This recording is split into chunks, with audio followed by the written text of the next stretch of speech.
President Trump says he wants National Guard troops to protect the southern border, but there are still questions about the role they will play. Major Garrett is at the White House.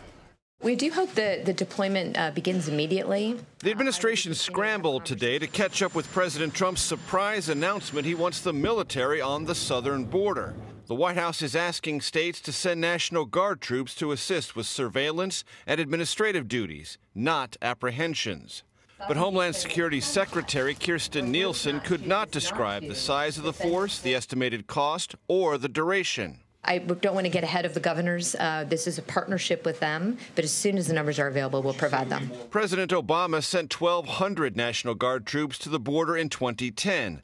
President George W. Bush sent 6,000 in 2006. Would you say it would be more robust than the Bush deployment? It will be strong. It will be as many as is needed to fill the gaps that we have today, is what I can tell you. The administration cites a year-over-year drop in arrests at the southern border of 26% as evidence of border security success. And the downward trend has continued for 4 of the last 5 months. Still, the administration says there is a crisis. The threat is real. A 2012 federal report found the combined cost of the Bush and Obama National Guard deployments to the southern border at $1.3 billion. And it found real benefits to the Border Patrol in terms of increased arrests and drug seizures. But it also found wasted time and resources for lack of a comprehensive strategy. As for this year, while border arrests are down, Tanya, the administration says it fears a springtime surge in the smuggling of people and drugs. And Major, you said administration officials had to scramble to respond to the president's plan. Is this a case of administration officials being kept out of the loop? And why is the president moving so fast? Well, the why is hard to discern because, as the administration has told us repeatedly for many months, its strong approach to border control has discouraged people from attempting to cross illegally, and border arrests are down as a result of that, 26% just year over year. And they've been pointing to that as a success story of the president's muscular approach to border control. So now we have this sort of changed narrative where there's a crisis, a real threat, but the numbers are hard for them to cite. As a matter of fact, in a conference call after today's White House televised briefing, administration officials couldn't cite any real numbers to justify this idea that a crisis exists. As far as the administration officials trying to maneuver this policy into being, whether they were inside or outside the loop, they were clearly surprised and are trying to catch up, because in previous instances, when President Obama deployed 1,200 troops, President Bush 6,000, that was all done very sequentially. And when the announcement was made, they knew exactly how many forces from the National Guards, which are deployed by governors, after all, in accordance with wishes of the president. All those things had been put together and coordinated, and numbers were known. Costs could only be roughly estimated, and a general duration was known. None of those specifics are known now. So there is a real sense here they're trying to catch up with the president's intention and build a policy around his somewhat surprising rhetoric of the weekend. Okay, so Major, what happens next then?